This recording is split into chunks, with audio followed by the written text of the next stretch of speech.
Alright, what's going on, people? Sorry for the crappy audio, but I really did not feel like doing too much for this video.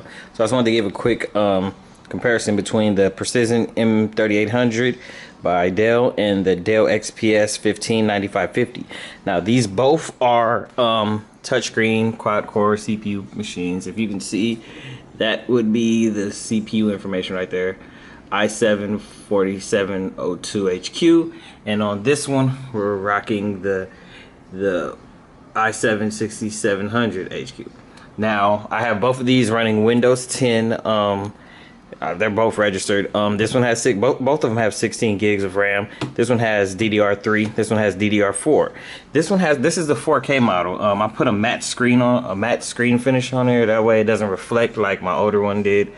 It was just a reflect house, like you can see me right here. But basically, I just wanted to give a quick comparison between the two. Performance, if you're thinking about buying one, should you buy the older one? Or because you can find one of these not fully decked out like I did mine. I put a terabyte SSD in here. This one also has a terabyte SSD, but I pretty much decked this thing out, and this one is pretty much pre-decked out. This one runs for about 2200, the build I have for it. You want to go ahead and look. I don't know if it says the RAM on there. Yeah, there it is. 16 gigs of RAM. Yeah, and each stick is 8 gigs. And this one, I mean, it's a beautiful machine. It does its job pretty much. There are some complaints that I wish they would have took from this one and brought it over to the normal one, but I know since they did the little thin bezels thing, because they're both 15 inches, but I can tell by them doing the bezel thing they had to compromise on some things. One would be the keyboard. I love this keyboard. This keyboard is fantastic. It's bright. There's spaces in between the keys. Like, I mean, when you're typing on this thing, it just feels excellent. I love the little indentions in the key, if that's a word, and whatnot. This one is a more blocky keyboard. The keys are thinner. I mean, you can tell. The keys are thinner. If you just look, I come to this one, you can tell it's a little bit wider, and they have like this itty bitty little, I can't say curve, but like this round feel. They're very comfortable. But these are more sharp, and I mean, but this one does have a menu key for a lot of people that want to hit menu. You just hold function and press this, and it's a menu key. Keyboard is pretty much exactly the same as far as the key layout, but the keyboard on this one I prefer a lot more. The bottom one of this Precision 3800 is carbon fiber. It feels good on the lap. When it gets hot, you don't really feel it because it's carbon fiber, whereas the bottom of this one is like this aluminum, so it's either going to be cold or hot or just nothing. But the carbon fiber is on the top. I don't know why they just didn't do the carbon fiber on top and the bottom, like how they have carbon fiber on the bottom of this one, but whatever. So I'm gonna get into a few things. If you look at this one, the M3800 and the XPS, they run just a little bit warmer. This one's just running at 56 degrees Celsius, and it's not doing anything. The speed right now, I have it running at 3.9, or usually 2.8 at 3 gigahertz, and it's doing this thing, but it's running at a constant 55-56 degrees, and it's not hot in my house at all. It's actually, out from the window, it's pretty cold. Now if you look at the newer one, it's running at 3.4. It's going up to 3.4, 3.2, but it's running a lot cooler, about 10 degrees cooler. That's because of the new CPU, the new, where is it, i7-6800HQ. Also, this one has a GTX 960M. This one has an NVIDIA Quadro K1100M, I think, or something. But this one is more of a this is an actual workstation. There's workstation things you get with this, like hard drive encryption and just things like that. Whereas on this one, it's a consumer product. I didn't get the Precision edition of this one because I mean, I didn't need it for what I did. For what I do, I just compile code, edit videos. I don't do too many big things. But if you look at the, hold on, let's go to the Cinebench. That's what I want to just do this video about for people that do video editing and whatnot.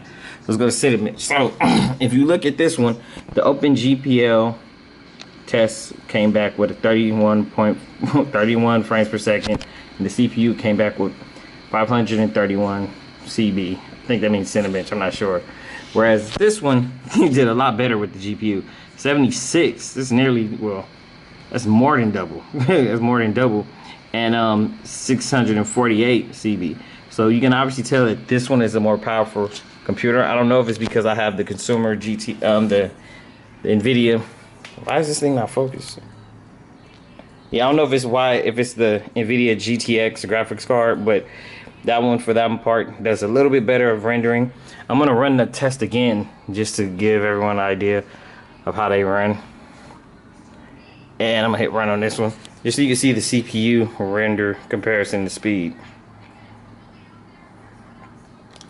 So they move pretty, you know, pretty slow, but you see the test, the results it came back with, which isn't completely bad, but to give you an idea of what it runs against a beast like my desktop, this one, my desktop has an i9-5960X, and I have two GTX 980 Ti's in there, and this one has 16 gigs of RAM, but this thing got 152 frames per second on an OpenGL, and the CPU scored 1500 CP.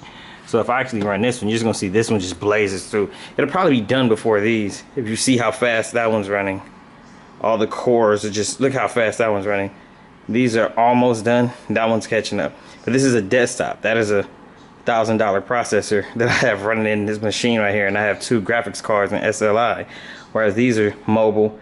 So you really can't compare, but look, that one is actually about to catch up and beat this one. That one's done. This one is done, and the M3800 is blowing heavy and it's chugging its way along. Now, one thing I will say is, I mean, if you think that this is slow, the i7, the new i7 6600U CPUs are dual core. They're slower than this, so beware if you buy like a Surface Book that says i7. It's not a quad core. They're going to run twice as slow as this, and this is a laptop you can buy for about $900, $800 workstation, and it's very fast. When you're rendering videos, I got a comparison between the two, my desktop and this M3800 renders video very quickly. This one renders video even faster than that one, but this right here is a $2,000 machine, and you just have to take things like that into perspective. So remember, when you see HQ or Q, just know you're getting a quad core in a processor. So if you see an i5 HQ, just know that's a quad core processor. That i5 HQ is going to be better than that the i5 HQ is going to be better than that i7U, because the i7U is, I think it's utilizes power. It's only like 15 watts, so it's a dual core. It's just a marketing gimmick by Intel. I don't know why they're going that route. i7 should just mean the fastest shit out there, but that's what it is. So besides that, you can see that this thing is, there's just a comparison. This thing is only about 3 times faster than this one, but you have to remember, this is about $1,500 the way I have it configured, with a 1TB SSD, 16 gigs of RAM, the big battery. I got a video showing it. This one's pretty much configured the exact same way, just with newer RAM and a newer processor. And of course, this has the 4K screen, which causes more problems with scaling graphical, like IDEs and just stuff like that. Is very annoying. But you got to remember, this is 2,000. This is about 1,000. And if for probably a third of the price, you're getting half of the power, or a third of the power. Well, it adds up. But this thing, I wouldn't even compare these to this. I'm just doing the comparison just to give people an idea if they should spend what the processor itself was $1,000. The board is another $500. The two graphic cards are about $1,600 right there. Then all the SSDs I have running in there, that's another fucking 2,000. So I have all terabyte SSDs in there, in just pretty much overkill. But I have it set up like that just in case I really need to do something really quick. But these two will do the job. Just wanted to give that comparison. I know you can find videos of the Precision M3800 where a guy sits there and does this, but I'm not really into doing that shit. I'm gonna give people the real test and real deal and let them see what they want to see, and just see what will just give people in the market what they want to see before they buy a laptop.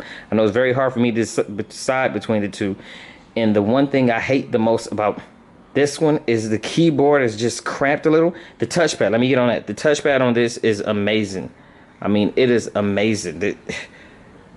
I mean, the touchpad on this one is good, but if for some reason this one, the touchpad on this one is a lot, the graphical, I guess because it's only 1080, the window transitions are much smoother, but otherwise, you see this one is kind of skippy when it does it, but otherwise the touchpad on this one is amazing. I can't stress that shit enough. I literally do not have to use a mouse at work. I could just use this touchpad and just, it's just so precise. It's like right next to the Surface Book when it comes to touchpad. I don't know what's the better touchpad besides those two. But yeah, so just wanted to get that video with this video out there so people can compare, and hopefully it helps. If you have any questions, I have both of these. I'm going to be selling this one fully configured as is with the terabyte and everything. So if you want to buy it, please let me know. I have PayPal or whatever. I'm not desperate for it. If no one wants it, then I'll probably just use it as a freaking table or a food tray or something. But otherwise, give me a call. Not a call, drop a comment, leave an email or whatever, and try to answer any questions. Thanks.